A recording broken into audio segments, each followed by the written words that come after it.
안녕하세요. 초보기 활자입니다. 오늘은 웹의 생태계에 대해서 한번 알아보도록 하겠습니다. 그럼 가시죠. 그러면 이 웹이라는 것은 누가 창안하셨을까요? 바로 티모시 버너스-리 선생님께서 창안하셨습니다. 이분께서는 원래 연구원이셨다고 해요. 연구원들은 원래 논문들을 굉장히 많이 읽잖아요. 그래서 그 논문의 마지막에 참고 문헌이 있는데 여기서 논문을 그냥 클릭만 하면 그 논문을 이동하는 그러한 기능을 원래 원하셨다고 해요. 그 당시에는 논문을 찾고 다운로드 받고 그러한 과정이 계속 반복되면서 시간도 쓰고 힘도 빠지고 그런 일들이 많았어서 그냥 쉽게 바로 그 참고 문헌에서 그 논문을 바로 이동할 수 있는 그러한 링크의 기능이 포함된 것을 원하셨어요. 그래서 이 티모시 버너스-리 선생님께서는 그러한 링크 기능이 포함된 문서를 직접 만들었습니다. 그게 바로 HTML입니다. 근데 이 HTML 문서만 있다고 해서 사용자가 바로 볼 수 있는 건 아니에요. HTML은 텍스트뿐만 아니라 이런 태그 같은 것들이 포함이 되어 있어요. 그래서 이 태그가 어떤 것을 의미하는지, 어떠한 구조를 갖는지 이런 것들을 분석해주는 분석 도구가 필요해요. 그게 바로 웹브라우저입니다. 그래서 웹브라우저의 구성 요소에는 굉장히 많은 것들이 있는데 가장 중요한 두 개가 바로 파서와 렌더링 엔진이에요. 파서는 제가 말씀드린 것처럼 HTML 문서에 포함된 태그들을 이렇게 구문 분석해주는 그러한 기능을 포함하고 있어요. 그렇게 구문 분석한 결과가 바로 돔이라고 불리우는 것입니다. 돔 많이 들어보셨죠? 그래서 이 돔이 비선형 자료 구조인데 이것들을 이제 렌더링, 사용자가 볼 수 있도록 해주는 그러한 도구가 바로 렌더링 엔진입니다. 이제 문서와 이 문서를 볼 수 있도록 하는 문서 뷰어에 해당하는 웹 브라우저만 있으면 저희는 그 문서를 볼 수가 있는데, 문제는 저희가 모든 문서를 컴퓨터에 저장하고 있는 건 아니잖아요. 그래서 이 문서들을 갖고 있는 다른 컴퓨터에 접근을 해야 합니다. 그 컴퓨터에 통신을 해야 돼요. 그래서 이 문서들을 많이 모아놓은 컴퓨터가 있는데 그걸 바로 저희는 서버라고 부릅니다. 그래서 이 서버에는 IP 주소가 있고 그리고 내 컴퓨터에도 IP 주소가 있어요.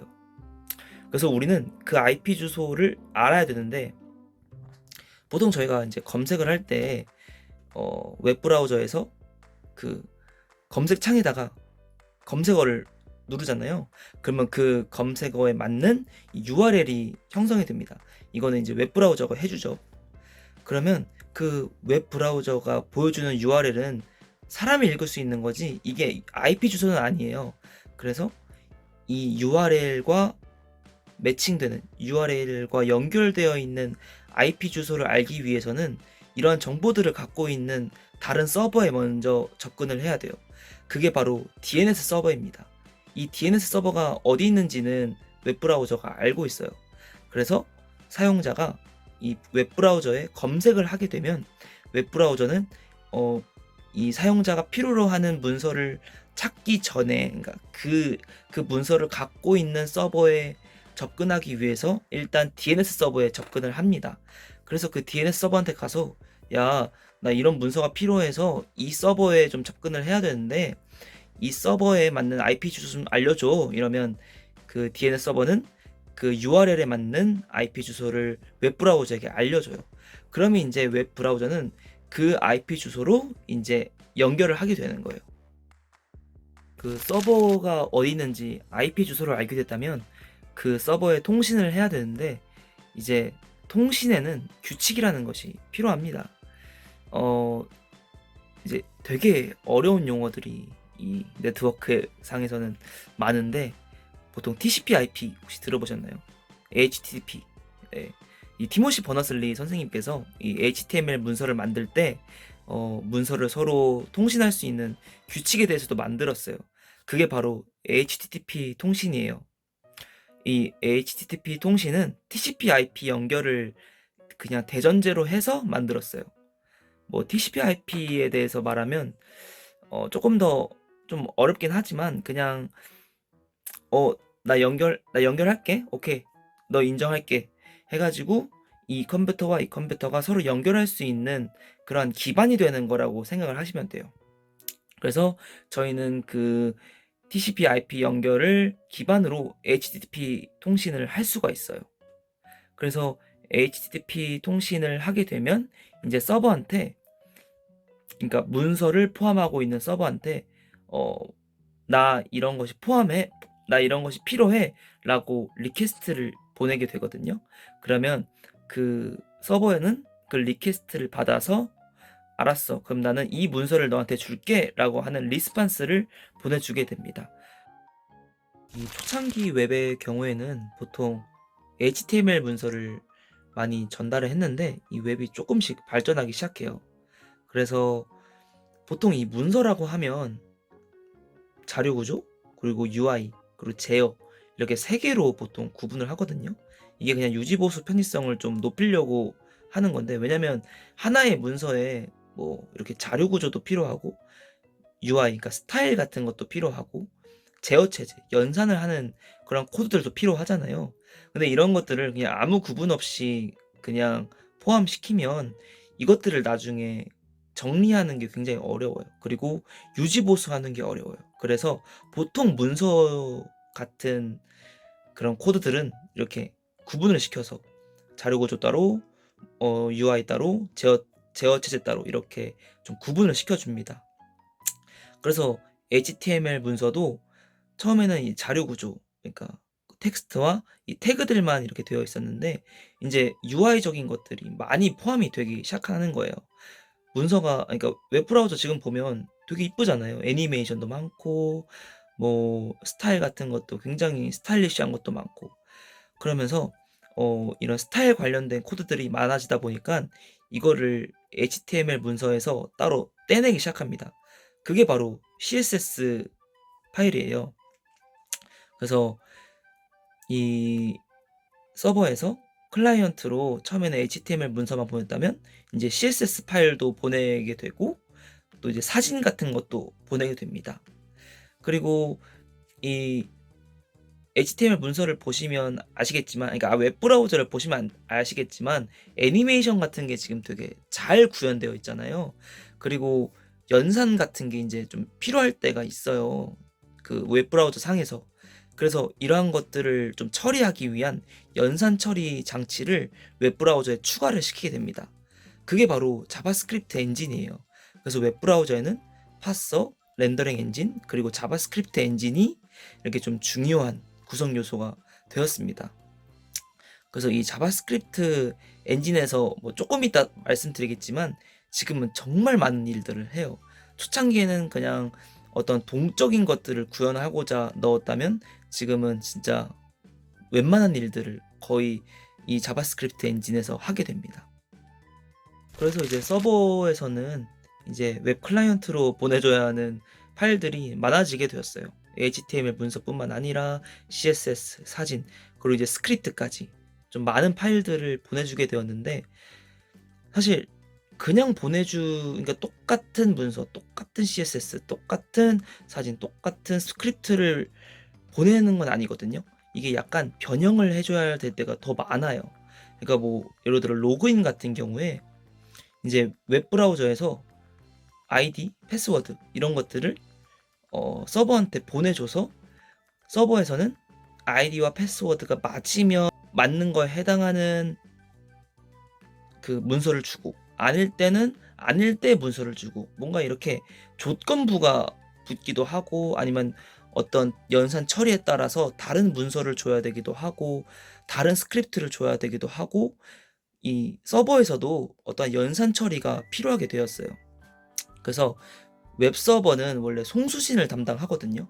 그러니까 HTTP 리퀘스트가 오면 그걸 받아서 리스판스를 보내는 보통 이 송수신을 담당했다면 이제 연산을 처리해야 되는 일들이 많아졌어요. 처음에는 자기가 다 했는데 이런 연산 처리할 게 많아지다 보니까 이걸 또 따로 떼내게 됐어요. 이게 바로 와스거든요.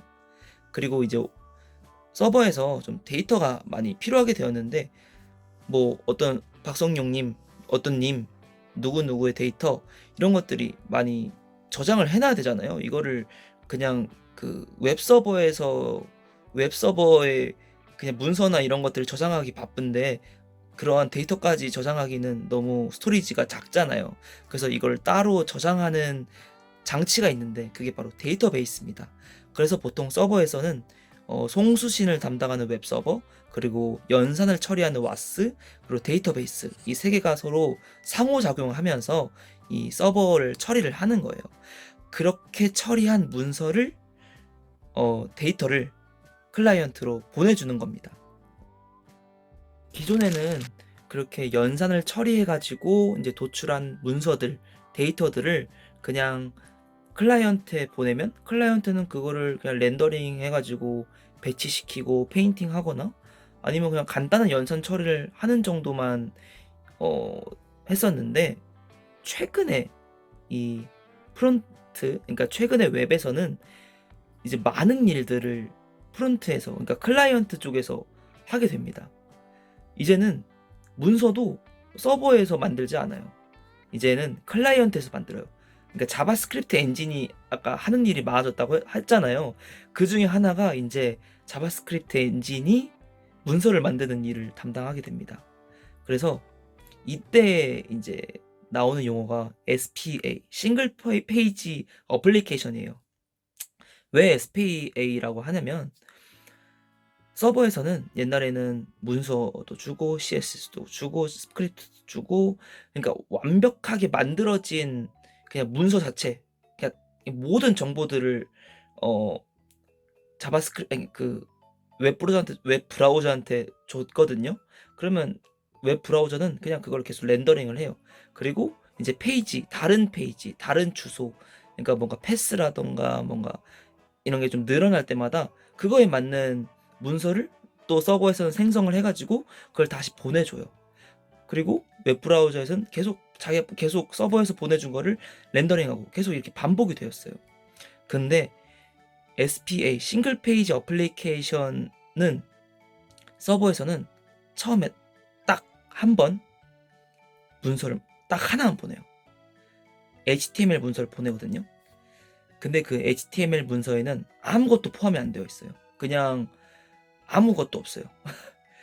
다만 이제 스크립트 태그가 딱 있는데, 그 스크립트 태그가 브라우저 엔진에서 실행이 되면 그 스크립트에 맞는 자바스크립트가 프론트로 보내지게 됩니다. 그러면 그 보내진 스크립트가 실행이 되면서 그 스크립트 안에 포함된 코드들에 의해서 이제 문서가 생성이 되는 거예요. 자바스크립트에서 문서를 만드는데 그냥 뭐 프론트 쪽 하는 개발자가 하나부터 열끝까지 다 하는 건 사실 어렵잖아요. 그래서 여러분들도 많이 들어보실 수 있는 리액트라는 라이브러리, 그리고 뭐 앵귤러, 뭐 뷰, 이러한 프레임워크가 바로 여기서 사용되는 겁니다. 참고로 저는 이제 리액트를 사용해가지고 프론트엔드 앱을 만들고 있고요. 이것과 관련된 이제 구체적인 얘기는 이제 리액트에 대해서 제가 설명할 때 더 구체적으로 얘기해 드리도록 하겠습니다. 이렇게 여기까지가 바로 웹의 생태계 전반적인 내용들이고요. 앞으로는 더 이제 구체적으로 한번 알아보도록 할게요. HTML란 무엇인지, CSS란 무엇인지, 그리고 아까 말씀드렸던 리액트란 무엇인지, 그리고 리액트 말고 뭐 다른 프레임워크들도 소개할 것이고, 앞으로 조금 더 구체적이고 조금 더 재밌고 좀 더 쉽게 알려드리도록 한번 노력해 보겠습니다. 그럼 여태까지 제 얘기 들어주셔서 감사드리고 다음 영상에서 찾아뵙도록 하겠습니다. 그럼 안녕.